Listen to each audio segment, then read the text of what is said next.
Ezt a számot Tiszaszent Imréről küldi a Róbert és a Barbara a kedves kislányuknak, Petrának a ballagására, valamint sok szeretettel küldi még az ő testvérei Henny, Jászmin és Patricia. Legyetek szerencsések!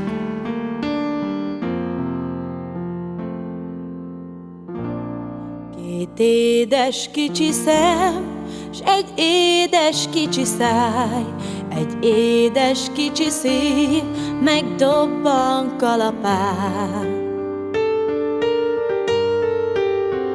Apács, anyád már oly régóta várt, senki sem látott még egy ilyen szép kislányt. Az életem lányom, te vagy, gond, büszkeség, könny és remény. Amíg csak élsz, vigyázzunk rád, élj boldogan.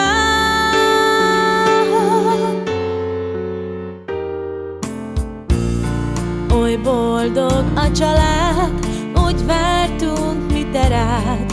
Oly boldog ez a nap, s ez a dal szól te neked.